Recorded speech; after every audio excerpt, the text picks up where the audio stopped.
They shot one of my bulls. Blood soaked the grass around him, his massive frame still, horns jutting uselessly skyward.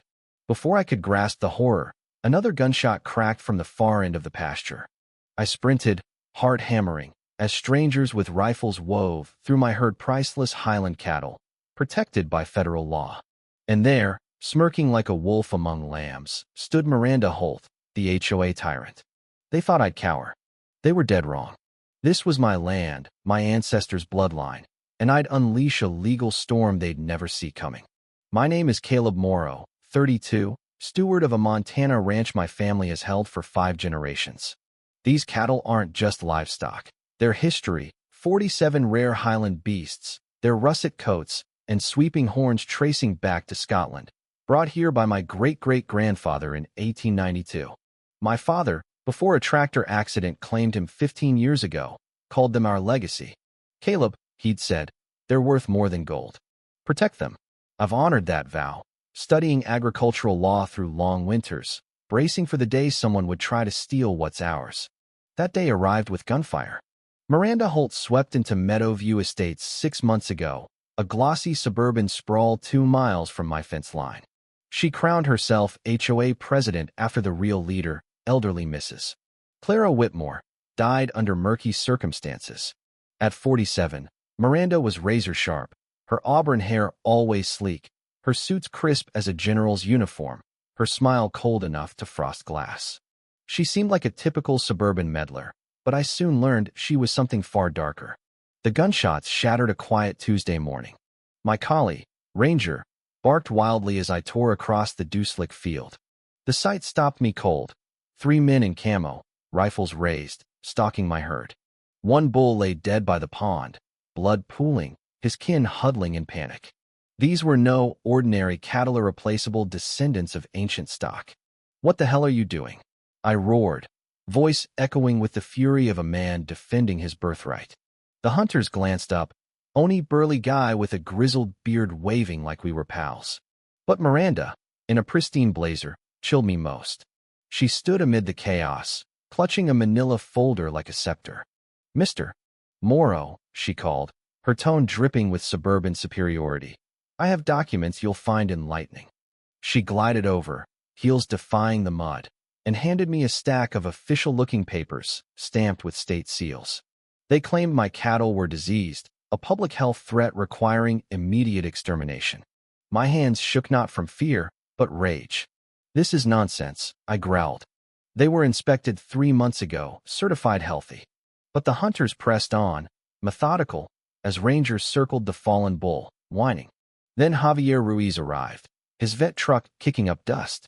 My friend since high school, Javier had been sacked from the state AG department for refusing to condemn healthy livestock.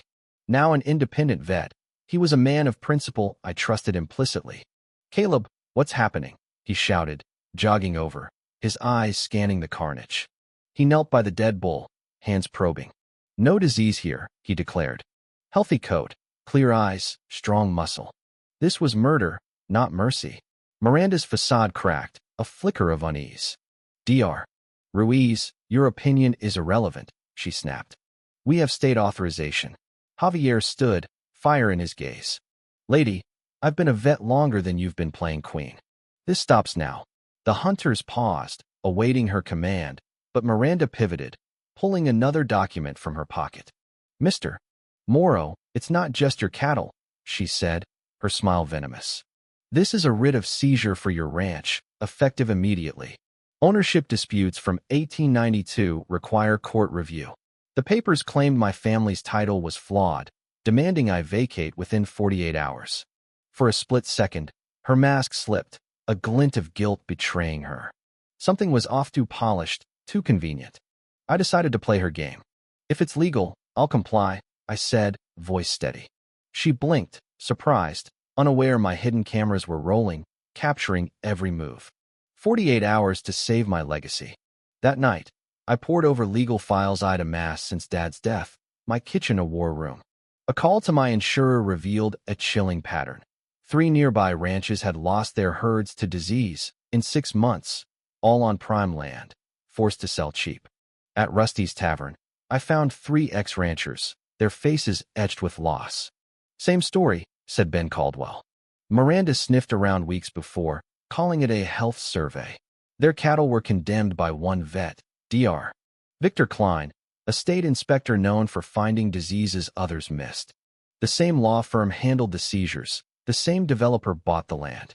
Miranda was no lone wolf, she was running a scam. My breakthrough came reviewing her HOA papers. The signature belonged to Clara Whitmore, dead 3 months, declared incompetent 6 months prior. Miranda had forged her appointment, ruling the HOA like a dictator. More digging revealed Klein's suspension for falsified reports, yet he'd signed my cattle's death warrant. Her documents were too perfect, unlike real bureaucracy's mess. Then Sheriff Diego Alvarez called. "Caleb, we need to talk." "Not here," he said, voice tense. We met at an abandoned silo, his patrol car hidden in the dusk. Diego, a 10-year veteran known for his honor, looked haunted. "I've watched Karen ruin ranches," he whispered. "She's not alone, clerks, inspectors, judges. It's a machine." His hands trembled as he revealed his shame. His son's leukemia treatments had forced him to take Miranda's bribes. But guilt drove him to act. He handed me in envelope photos, recordings, notes proving Miranda's fraud, bribery, and conspiracy. She'd bragged about targeting more ranches, my loss a test run for a 3-state land grab. Miranda's media onslaught hit the next day.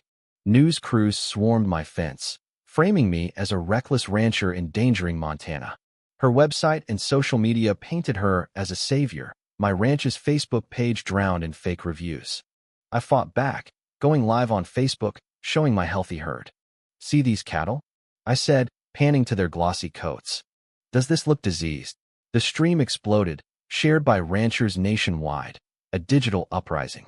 But Miranda countered with a slick video, the truth about Morrow Ranch, showing a man in my clothes abusing Angus cattle, not my Highlands. Javier debunked it instantly. "Fake," he said. "Wrong breed, wrong techniques." Yet it spread, sparking death threats from misled activists. At dawn, state trucks rolled in, led by Klein, Diego trailing, eyes down. Klein's syringes held toxins, not diagnostics, meant to sicken my herd.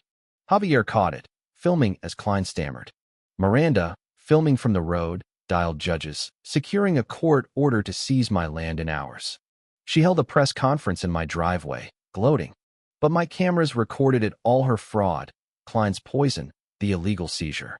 3 days later, in a motel reeking of bleach, I uncovered Miranda's past. Her real name, Miranda Holt McDaniel, ex-wife of billionaire developer James McDaniel, head of Holt Enterprises. Their divorce exposed her claims of his environmental crimes, but their son, Liam, died in a rural crash, fueling her vendetta against isolated communities. Grief twisted into greed, her crusade a front for Holt's casino empire. Diego's evidence was gold recordings of Miranda's crimes, proof of a racketeering network. He gave me FBI agent Laura Bennett's card, investigating Holt Enterprises. I called her, and she was electrified. "You've cracked our case," she said. In Denver, Bennett, a steely veteran, laid out a plan. I'd confront Miranda publicly, luring her into a trap under FBI surveillance. Back in Montana, I faced her at my ranch, now scarred by construction gear for her casino. "Miranda," I said, holding Diego's evidence, "your vet was suspended, your HOA appointment forged." Her face paled, but she bluffed, threatening defamation. Diego stepped forward, arresting her for fraud and racketeering. Bennett emerged, cuffs ready, charging her with federal crimes. Miranda unraveled, screaming about her son's death, her grief a warped shield. As agents hauled her away, I stood on my land, peace flooding me. At her trial in Helena, Judge Ellen Carver sentenced Miranda to 15 years, Klein to 12, their network crumbling. Holt Enterprises dissolved, its assets funding ranchers' recovery. My cattle gained federal protection, Javier became their vet, and Diego was cleared, promoted. My ranch thrived. A global beacon for heritage breeds, its story a warning. Truth and resolve can topple empires. Miranda thought she could erase my legacy. She didn't know love for land and family outweighs money. Her grief birthed a monster, but justice prevailed. As my cattle graze, new calves born under Montana skies, I honor my father's promise. Sometimes, the righteous win if they fight, document, and never yield.